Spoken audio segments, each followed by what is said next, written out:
You saved someone's life, and that's the exact moment your life got destroyed. Today, you're entering prison, not as a criminal, but as a mistake. It didn't start with a crime. It started with a choice you thought was right. You are 19 years old and poor in the way that leaves no choices. You work minimum wage. You live with roommates. You take the early bus to a job that doesn't care if you show up or disappear. The bus stop is cold and gray. It's 5:47 in the morning. A woman collapses, not slowly. 1 second she's standing. The next she's on the concrete. Her body goes rigid, then slack. Her eyes roll back. Around you, 15 people wait. Nobody moves. They look at her like people look at broken things, with discomfort and detachment. You move. You don't think. You just drop next to her. You know CPR from a class 3 years ago that cost $40 you didn't have. You remember the rhythm, the pressure. You remember that if you don't do this, she dies right there at 5:47 while 15 people pretend they can't see. You push. 1, 2, 3. You count. You don't feel like a hero. You feel like someone doing the only thing that makes sense. Sirens come. Paramedics take over. They say you did it right. They say you probably saved her. You are now 17 minutes late for work. Your boss treats punctuality like religion. 17 minutes is something he won't hear. He doesn't ask where you were. He says lateness is disrespect. That disrespect costs money. That money he doesn't lose twice. You nod, keep your head down, and survive the shift thinking about the woman, hoping she's okay. 2 days later, the police arrive at your apartment. The woman is fine. She's conscious. She's recovered. But she's confused. The memory of collapsing and what happened after don't match. When she woke up, she asked what happened. The nurse said a man performed CPR. And something about that word, a man, mixed with trauma, created fear and built a story. She told police an unknown man touched her inappropriately. She didn't remember you were saving her. She remembered hands on her chest. Disorientation. A stranger. Fear filled the rest. You can't afford a real lawyer. The public defender has hundreds of cases. She says the system is backed up. She tells you to take a plea. You refuse because you did nothing wrong, and refusal feels like your last power. You are convicted anyway. The courthouse doesn't feel like justice. It feels like paperwork moving through a system built for efficiency, not accuracy. The judge doesn't see someone who saved a life. He sees a file to close. 15 to life. You're 19. You do the math. 34 if they let you out. 3 weeks later, you arrive at Corcoran State Prison on a bus that smells like sweat and defeat. They take your clothes, give you new ones, shave your head, give you a number. Your name is gone. Only the number remains. You step onto the block and learn the first rule. Your charges matter, not morally, just informationally. Everyone reads your paperwork,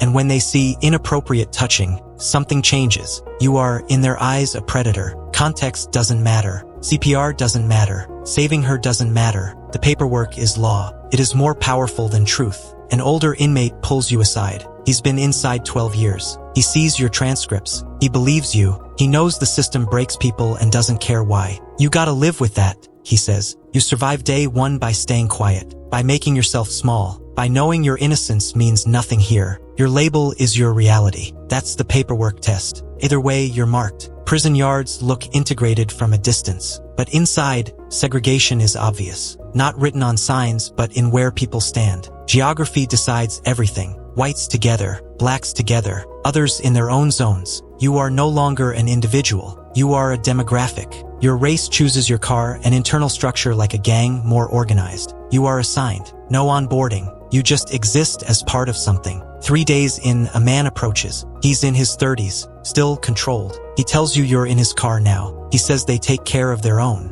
But to be taken care of, you must be useful. He hands you a shank, a crude weapon, wrapped in tape. Takes seconds. You must hold it for a senior member. If guards search, you take the fall. If caught, your sentence grows longer. If you refuse, you get beaten where cameras don't reach and guards don't care. You hold the weapon. Your morals start changing. Outside, they felt clear. Inside, they feel like a luxury. You don't have choices here, only bad options. So you pick the one that hurts less. You hide the weapon between your bunk and the wall. You hold it for 3 days. It's taken back.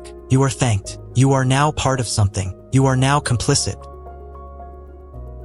The real dynamic of prison becomes visible after 2 weeks. It's not guards versus inmates. That's what paperwork shows. The reality is more disturbing. Guards have learned something no official admits. Violence is expensive to prevent, cheap to manage through proxy. So the system lets gang leaders, shot callers, the men who run the cars enforce order through fear. Guards don't do the violence. They don't fill paperwork. They don't justify anything. They just look away at the right moments. They respond slowly. They pretend they didn't see. You watch an inmate get beaten over $5 of ramen. $5. He owes it to someone running commissary. He doesn't pay. The enforcer comes. No cameras in that spot. Guards are nearby, reading. The beating lasts 90 seconds. He survives. His ribs are broken. Medical gives 2 ibuprofen and tells him to rest. No report. No investigation. Nothing happened. The system runs on this. Violence under everything. So normal, nobody calls it violence. They call it management, yard culture, the way things work. You realize the justice system ended at the courtroom doors. And here, power is law. Innocence doesn't matter. Guilt doesn't matter. Only your place in the hierarchy matters. And you're at the bottom. You learn you can't survive on strength. You're not the biggest, not the most violent. You don't scare people, but you have something else. A civilian brain. You can read, write, do math. Rare skills in here. You stay quiet. You observe.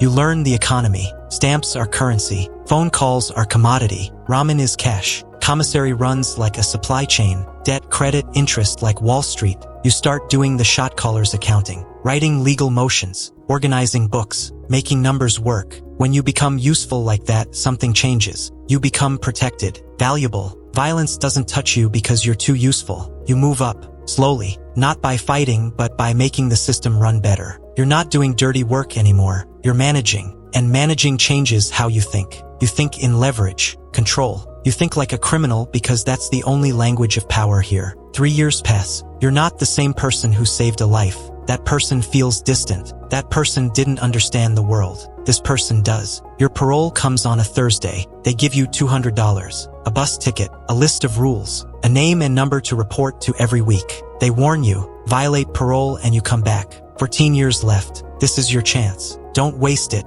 You step outside. The air feels strange. It's been 6 years. The world moved on. You didn't. The felony box hits first. Every job application has it. A small checkbox. But once you check it, your resume ends. You are a risk, a liability. Your conviction makes it worse. Inappropriate touching. Even though you were saving someone, the paperwork has no nuance. Just a label. And that label spreads. You can't rent. Landlords check. You can't get loans. Banks check. You can't get jobs. Employers are afraid. You are unemployable, unhousing able, invisible. Your parole officer, Curtis, isn't cruel, just efficient. Meetings every Tuesday at 2. You get a warehouse job, $12 an hour. Shift starts at 1. Every Tuesday you choose parole or job. You choose parole every time, and your manager's disappointment starts to mean something. You're starving beyond hunger. You rent a room with 30 people. You eat once a day. You're alone in a way prison never made you. There, you belong to something. Out here, you're just a number that checked the wrong box. And that's when you remember something.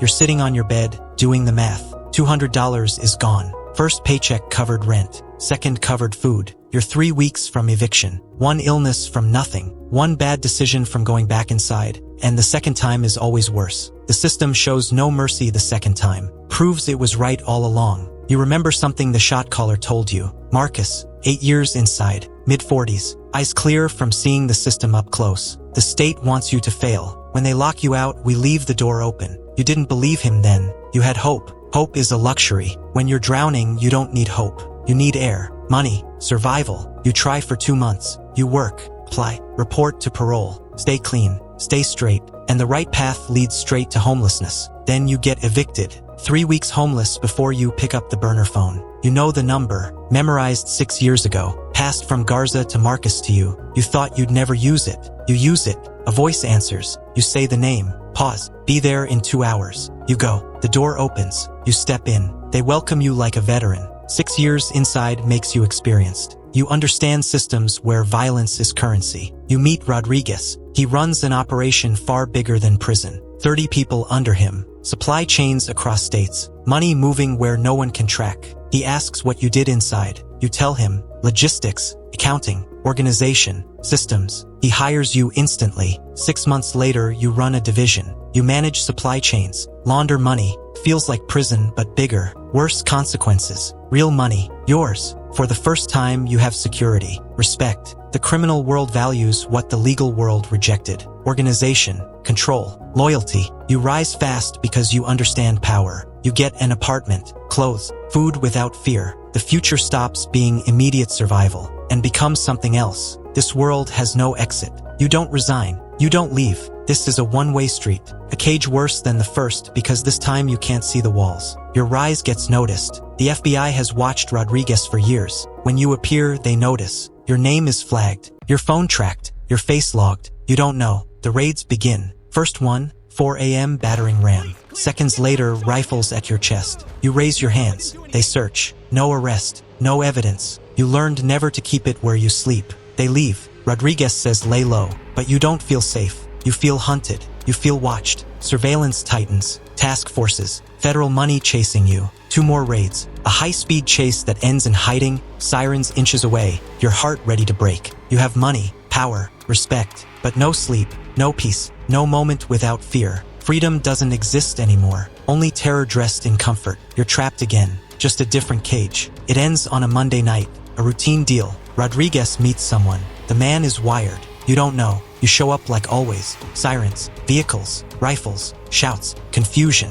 Your mind freezes. Your body runs. You run through alleys, streets, because you know what federal prison means. No power, no exit, no hope. Gunshots. You don't hear them. You feel them. Pain hits. You fall. Concrete cold. Same cold as that morning 6 years ago. Then you were rising. Now you're falling. You're bleeding. Everything fades. Sirens distant. Memories feel real. You remember being poor, not desperate. A job that paid little but cost nothing. The bus stop. The cold air. Her body collapsing. Your hands on her chest. You remember doing something right. And the last thought comes too late. What if you walked away? The darkness takes everything. You didn't become a criminal. The system took someone who saved a life and called him a predator. Locked him away. Rejected him. Pushed him toward the only open door. Made sure there were no other options. And the system won. You didn't choose this.